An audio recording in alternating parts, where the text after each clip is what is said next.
स्वागत है आपका हमारे चैनल पर। आज हम करेंगे कक्षा 9 के लिए विषय सामाजिक विज्ञान में भूगोल के पहले अध्याय के अभ्यास के प्रश्न, जिसमें हम लिखित में व्याख्या सहित आपके सामने लेके आए हैं। तो चलिए स्टार्ट करते हैं। पहला चैप्टर भारत, आकार और स्थिति। अभ्यास के प्रश्नों में पहले निम्नलिखित चारों उत्तरों में से एक उपयुक्त उत्तर चुनना है हमें। पहला है, कर्क रेखा किस राज्य से नहीं गुजरती है? राजस्थान से गुजरती है, छत्तीसगढ़ से गुजरती है, त्रिपुरा से गुजरती है। उत्तर होगा उड़ीसा। अगला है, भारत का सबसे पूर्वी देशांतर कौन सा है? उत्तर होगा 97 डिग्री 25 मिनट। अगला है, उत्तराखंड, उत्तर प्रदेश, बिहार, पश्चिम बंगाल और सिक्किम सीमाएं किस देश को छूती है? उत्तर होगा नेपाल। अगला है, ग्रीष्म अवकाश में आप यदि करावती जाना चाहते हैं तो किस केंद्र शासित प्रदेश में जाएंगे? उत्तर होगा लक्षद्वीप।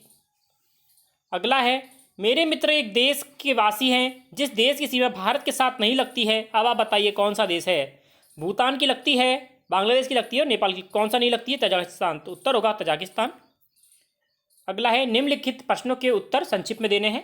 पहला है, अरब सागर तथा बंगाल की खाड़ी में स्थित द्वीप समूह का नाम बताइए और दक्षिण में कौन कौन से द्वीपीय देश हमारे पड़ोसी हैं? अरब सागर में लक्षद्वीप तथा बंगाल की खाड़ी में अंडमान और निकोबार द्वीप समूह हैं। दक्षिण में श्रीलंका और मालदीव दो द्वीपीय देश हमारे पड़ोसी हैं। अगला है, उन देशों के नाम बताइए क्षेत्रफल में भारत से बड़े हैं। क्षेत्रफल में भारत का विश्व में 7वां बड़ा स्थान है या 7वां बड़ा देश है। भारत से 6 बड़े देश हैं। कौन कौन से? रूस, कनाडा, संयुक्त राज्य अमेरिका, चीन, ब्राजील और ऑस्ट्रेलिया। अगला है, हमारे उत्तरी पश्चिमी और उत्तर तथा उत्तरी पूर्वी पड़ोसी देशों के नाम बताइए। उत्तरी पश्चिमी पड़ोसी देश हैं पाकिस्तान और अफगानिस्तान। उत्तरी हैं चीन, नेपाल और भूटान। उत्तर पूर्वी है म्यांमार और बांग्लादेश। अगला है, भारत में किन किन राज्यों से कर्क रेखा गुजरती है, उनके नाम बताइए। भारत के 8 राज्यों से कर्क रेखा गुजरती है। ये राज्य हैं गुजरात, राजस्थान, मध्य प्रदेश, छत्तीसगढ़, झारखंड, पश्चिम बंगाल, त्रिपुरा, मिजोरम।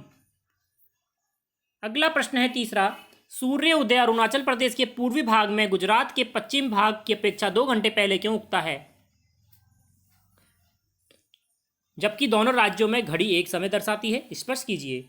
भारत एक विशाल देश है। यह पश्चिम से पूर्व लगभग 30 देशांतर रेखाओं के विस्तृत है। अरुणाचल प्रदेश भारत के सबसे पूर्व तथा गुजरात सबसे पश्चिम में स्थित है। पृथ्वी अपने अक्ष पर पश्चिम से पूर्व की ओर घूमती है। इसी कारण सबसे पहले सूर्योदय अरुणाचल प्रदेश में होता है और पृथ्वी को एक देशांतर घूमने में लगभग 4 मिनट का समय लगता है। और इस प्रकार पृथ्वी भारत के पूर्व में स्थित अरुणाचल प्रदेश में, पश्चिम में स्थित गुजरात तक 30 देशांतर घूमने में 30 × 4 करेंगे तो 120 मिनट अर्थात कि 2 घंटे का समय लगता है। इसलिए व्यवस्था को बनाए रखने के लिए भारत में एक मानक समय अपनाया गया है, जो कि देशों के बीचों बीच 82 डिग्री 30 मिनट देशांतर रेखा है। इसी रेखा को भारत का मानक समय रेखा भी कहा जाता है। अतः अरुणाचल प्रदेश तथा गुजरात में 2 घंटे का अंतर होने के बावजूद दोनों राज्यों में घड़ी एक ही समय दर्शाती है। अगला प्रश्न है, हिंद महासागर में भारत की केंद्रीय स्थिति के किस प्रकार लाभ प्राप्त हुआ है, बताना है। उत्तर है, अगर हम विश्व के मानचित्र को देखते हैं तो ज्ञात होगा कि भारत हिंद महासागर के बीच एकदम बीचों बीच अर्थात केंद्रीय स्थिति में अवस्थित है। भारतीय उपमहाद्वीप तीनों ओर से समुद्र से घिरा है। हिंद महासागर में केंद्रीय स्थिति होने से भारत को कई तरीके से लाभ होते हैं। यह लाभ निम्नलिखित है। पहला है व्यापारिक संबंध। हिंद महासागर में केंद्रीय स्थिति होने के कारण भारत का पश्चिम में स्थित यूरोपीय देशों, अरब के देशों तथा अफ्रीकी देशों एवं पूर्व में स्थित म्यांमार, जापान और ऑस्ट्रेलिया, मलेशिया, थाईलैंड, इंडोनेशिया आदि देशों से प्राचीन काल से ही घनिष्ठ व्यापार संबंध रहे हैं। भारत का प्रमुख साधन समुद्री मार्ग है, क्योंकि प्राचीन समय में ही हवाई मार्ग विकसित नहीं हुआ था। दूसरा है भारतीय संस्कृति का विस्तार। भारत के लोग प्राचीन समय से ही श्रीलंका, इंडोनेशिया, जापान, मलेशिया इत्यादि देशों में समुद्री मार्गों से आते जाते रहे हैं। इसी कारण भारतीय लोग इन देशों में बस गए, जिससे भारतीय संस्कृति का विकास हुआ है और विस्तार हुआ है। तीसरा है आर्थिक लाभ। भारत केंद्र में स्थित है और लंबी तट रेखा के कारण हिंद महासागर से गुजरने वाले जहाज यहाँ की किसी न किसी बंदरगाह से होकर गुजरते हैं, जिससे तट शुल्क के रूप में काफ़ी मात्रा में भारत को धन प्राप्त होता है। अगला है प्राकृतिक सुरक्षा। भारत 3 ओर से हिंद महासागर से घिरा है, इसी कारण समुद्री भाग भारत को प्राकृतिक सुरक्षा प्रदान किए हुए है। आज तक भारत पर एक भी आक्रमण इस समुद्र से नहीं हुआ है। भारत पर जितने भी आक्रमण हुआ है वे सभी स्थल भागों से हुए हैं। इन सब के अतिरिक्त हिंद महासागर मानसूनी जलवायु प्रदान करता है तथा मत्स्यन के रूप में भी भारत को लाभ पहुंचाता है। अगला है मानचित्र कौशल। हमने इसमें आपके लिए मानचित्र भी लेके आए हैं, आप आराम से इसे देखकर भर सकते हैं। बिल्कुल लेटेस्ट है, जिसमें हम जम्मू कश्मीर और लद्दाख को भी अलग अलग दर्शाया गया है। निम्नलिखित की मानचित्र की सहायता से पहचान कीजिए। अरब सागर और बंगाल की खाड़ी में स्थित द्वीप समूह। हम देख सकते हैं अरब सागर में कौन सा है, लक्षद्वीप। बंगाल की खाड़ी में अंडमान निकोबार है, तो अरब सागर में लक्षद्वीप है और बंगाल की खाड़ी में अंडमान और निकोबार द्वीप समूह है। अगला है भारतीय उपमहाद्वीप किन देशों से मिलकर बनता है।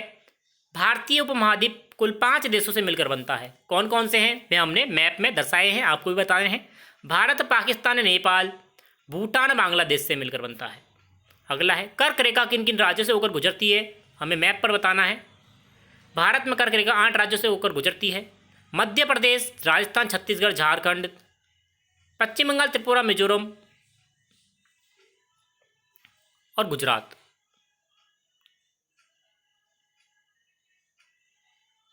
इसमें गुजरात भी आएगा, गुजरात इसमें लिखना भूल गए हैं। गुजरात, राजस्थान, मध्य प्रदेश, छत्तीसगढ़, झारखंड, पश्चिम बंगाल, मिजोरम और त्रिपुरा 8 है, नीचे दिखे हुए हैं, आप देख सकते हैं। अगला है भारतीय मुख्य भूभाग का दक्षिणी शीर्ष बिंदु कौन सा है। भारतीय भूभाग का दक्षिणी शीर्ष बिंदु कन्याकुमारी है। अगला है भारत का सबसे उत्तरी अक्षांश कौन सा है। भारत का सबसे उत्तरी अक्षांश 37 डिग्री 6 मिनट है। अंशों में भारत के मुख्य भूभाग को दक्षिणी अक्षांश, यह अंशों में बताना है। भारत के मुख्य भूभाग का दक्षिणी अक्षांश मैं बताता हूँ आपको, लिख के इसमें लिखना भूल गए हैं। भारत का दक्षिणी अक्षांश बिंदु है 8 डिग्री और 6 मिनट, सॉरी माफ़ कीजिएगा, 8 डिग्री और 4 मिनट। ये दक्षिणी अक्षांश बिंदु है भारत का। लास्ट का आंसर हो जाएगा। इसी प्रकार हमारा आज का ये सेशन यहीं समाप्त होता है। जुड़े रहिए चैनल के साथ, लाइक करें, सब्सक्राइब करें, शेयर करें। धन्यवाद।